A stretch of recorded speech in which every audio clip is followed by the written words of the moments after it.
Hey there, my name is Megan and welcome back to my channel. Today I'm going to be talking about 5 books that really took me by surprise. So these are all books that I went into either having no expectations or low expectations or knowing nothing at all about them and just really liking them or them having an effect on me. But before we go ahead and get on into the books, if you are not already subscribed to my channel, please go ahead and hit that subscribe button as well as the little bell icon so you can be notified every time I post new bookish content. I post new videos every Monday, Thursday, and Saturday, and sometimes other days throughout the week. Also, don't forget to check down in the description box below for links to all of my social medias, my Buddy Read Discord, and my Patreon, where you can be entered into winning book giveaways from me. The first book I'm going to be talking about is Frome by Edith Wharton. This is a classic, and it's a very short classic. It can probably be considered a novella, and I have read a couple of other books by Edith Wharton, and I just picked this up like on ebook from the library one day and read it in one sitting because I couldn't put it down. The reason that it surprised me is because it was so dark, so tragic, so depressing, and that's not really a book that I gravitate towards. I read books mostly for escapism, and just like having sad, dark things just really isn't something that I gravitate to. But like to this day, I still think about that book. It just had an effect on me. So if you're not familiar with the plot, it basically follows a man named Ethan, and Ethan is married to his wife, and his wife is kind of like a hypochondriac. Like she's always sick, she's always having problems, always saying that she's ill, and she's very domineering, and she dominates over him, and Ethan's kind of like never stands up for himself, and they end up taking in, I think it's the wife's cousin, as a caretaker, and a romance blooms between the husband and the cousin Maddie. And this book was written in 1911, so it's not graphic or anything, you know, there's no sex scenes or anything, but you can tell that the two of them absolutely love each other. Ethan's wife reminds me a lot of like Nurse Ratched from One Flew Over the Cuckoo's Nest. She's just a very demoralizing character, and so it was kind of like refreshing to see times where Ethan and Maddie were happy, but they know that there's absolutely no way that they can be together because Ethan is very poor and there's no way that they can run off together. And Ethan's wife starts to suspect something and then decides to send Maddie away. So the two of them decide to make a suicide pact, essentially. It's got kind of like a Romeo and Juliet thing going on, by riding a sled down a hill into a tree. And they actually do this, but neither one of them die. Ethan walks away with a forever limp, and Maddie is paralyzed. And the wife is the one that ends up having to take care of the two of them. So yes, the two of them get to spend the rest of their lives together, and Maddie isn't sent away, but under the wrong circumstances. So the reason that this book stuck with me is because like the irony, like the situational irony, the dark situational irony is just insane in this book. So you have the wife that needs to be cared for by her husband and Maddie, who then ends around having to care for them. You have the two lovers that want to be together and they get their wish, but be careful what you wish for because they're both practically paralyzed. But then all of that darkness is juxtaposed with really sweet times of romance. So it's just a very interesting, conflicting book with a lot of like deep themes, and one that, like I said, I still think about.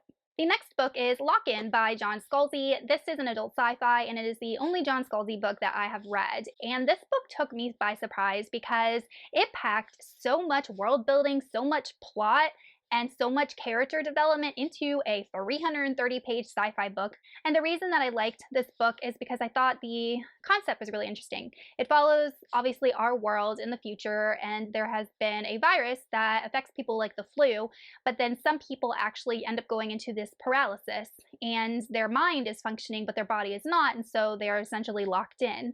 And they created these almost like robot type beings that can be controlled by these locked in people's minds so that they have a body and they can go out and do things in this robot, but it's being controlled from a remote location by their brain.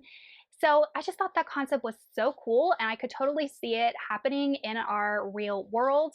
And then not only that, but this book follows a murder mystery. It follows corruption and corporate greed and politics. So you have like an awesome world, a cool concept, a murder mystery, and then, you know, these themes of corruption all into this like short 330-page book. So it definitely surprised me. It made me want to read more of John Scalzi's work. So if you're a sci-fi fan that has not read Locked In, then I do highly recommend it. The next book is The Simple Wild by K.A. Tucker. This is an adult contemporary romance. If you guys have been watching my channel for any amount of time, you know that I don't really read a lot of just romances. I like books that have romance in them, but I find that books where the main plot is romance really doesn't hold my interest, doesn't really challenge me enough. But this book was recommended so much by so many people that I decided to pick it up. It's about a girl that lives in Canada and her estranged father lives in Alaska, and she gets a message one day saying that he has been sick, so she agrees to go see him. And when she gets there, she actually develops a romance with one of the pilots, and it's kind of like a hate to love kind of romance because at first, Jonas, the love interest, is very judgmental, thinks she's like materialistic and kind of an airhead, and there's like a lot of tension between the two of them. But then also, in addition to the hate to love romance, you have a story about a daughter who is rekindling her relationship with her father. She doesn't know anything about him. They've never had any sort of connection. So she is literally, getting to know her father. And combined with the setting of Alaska and just the atmosphere of this book, all of those elements together made me really absolutely love it. So if you're looking for a book that has really good romance, but also a little bit deeper themes with regards to family, then I would definitely pick up The Simple Wild. There's just a lot of elements that make this such a deep book.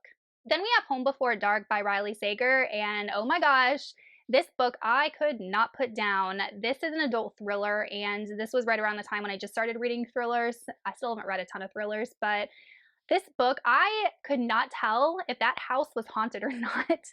But in this book, we follow a main character who grew up part of her life in kind of like a haunted house. All of these strange things were happening with her dad and her mom and her, and they moved out of the house. And upon her dad's death, she finds out that the dad actually never sold the house. So she decides to go back to the house to try and see if her memories of the hauntings were actually real or if something else was going on.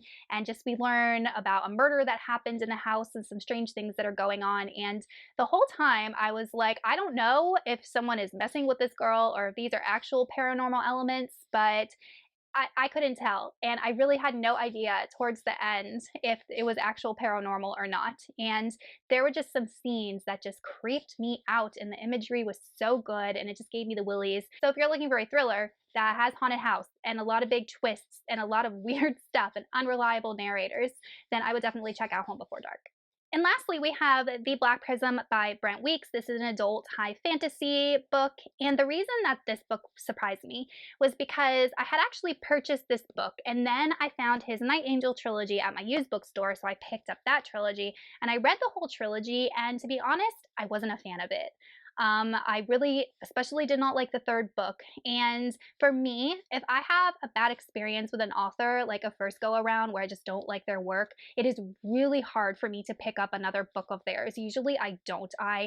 It's hard for me to give second chances for authors for some reason, but since I already owned The Black Prism, I was like, okay, I'll go ahead and give it a go.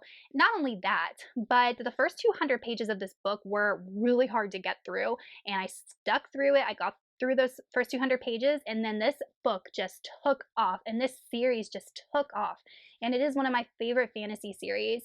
But if you're not familiar with what this series is about, it follows a guy named Gavin Guile, who is a prism. And in this world, the magic system revolves around light and controlling light, and you can use light to create different types of substances, and he is the prism, meaning that he can control all of the light. And then we learn at the beginning of this book that he has a bastard son, and he goes to retrieve the bastard son and bring him back to the Chromeria, which is kind of like their, main capital stronghold. But then we just learn so much about Gavin and some secrets that he's hiding, and just some politics that are going on with the Chromeria. And then we have an antagonist that is, exploiting the different types of drafters, or the people that can control the different colors of light. I just absolutely love the magic system. It's one of the coolest magic systems that I've ever read about. There are such dynamic characters in this book. Like, there are characters that Brent Weeks made me absolutely hate. And then we have our main character, Kip, who I hated at the beginning, but then grew to love. He has one of the best character arcs I've ever read about. Then we learn secrets that our main character is hiding. And there's a lot of dramatic irony where we know what Gavin's hiding, but no one else does. And then those reveals to the other characters are just awesome. So this is like a firecracker of a series, in my opinion. I'm definitely glad that I gave Brent Weeks another chance, because I will definitely be reading more of his work in the future. Okay, you guys, so those are 5 books that surprised me. Let me know in the comments some books that surprised you, or if you've read any of these and what you thought of them, and I will see y'all soon in another video. Goodbye!